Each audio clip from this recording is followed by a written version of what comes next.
Sim Stories. Telling stories that matter to change lives.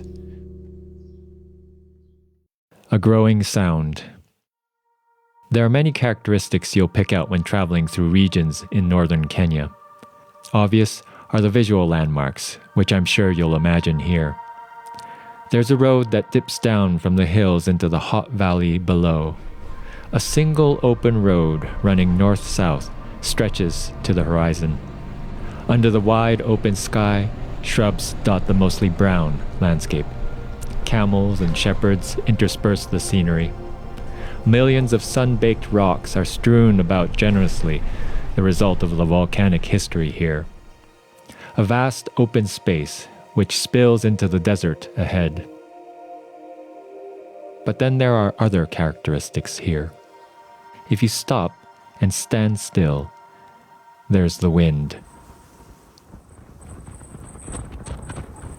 The wind channels through the hills and blasts down into the valley. It is incessant, aggressive even. The crows here all perch facing the wind, lest they be blown away and made fun of by their peers. You could say the wind is king here. It roars into your ears like when you stick your head out of the car on the highway. The wind makes up the soundscape here. But there are other sounds. There's a lone fellow singing in the back of the car. Someone he shared the gospel with that morning accepted. He's singing, in part, "I know where I'm going." The song is not long, only as long as the short ride back to church. He's been in the neighborhood sharing the gospel from house to house. The gospel is inspiring a whole new soundscape here. This man's joyful singing reminds me of school buses on field trips. A group of primary school kids singing songs in a yellow bus rounding a corner. Remember those? When you were all smiles singing on the bus with all your friends because you knew where you were going. The man in the car is also all smiles. He knows where he's going. And there were now more people on the bus. A little while later, you hear an old man, a church evangelist, on a traditional 6-stringed instrument. It's a tune that sounds familiar.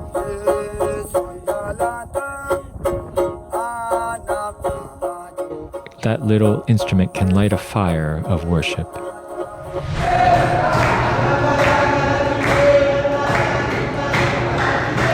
And that worship won't stop until the very last bar is sung.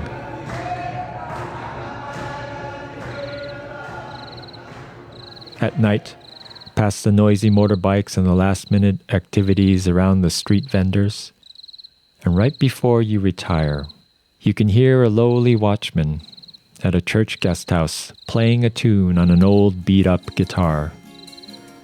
He sits in the dark as the night settles in. He's giving thanks to God.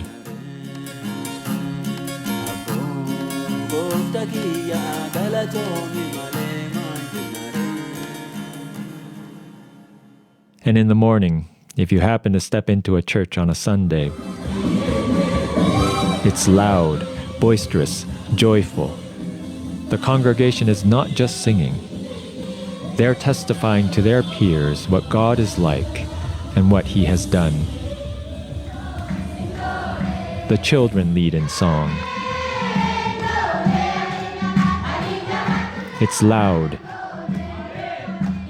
Loud enough to be heard even with this wind.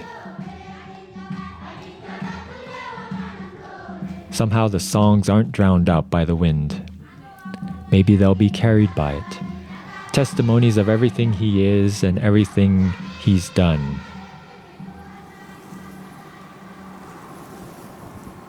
Here the wind is king, but you can come across some other arresting sounds. It may not yet be in all corners of this valley, but I can tell you, it's one that's slowly growing louder.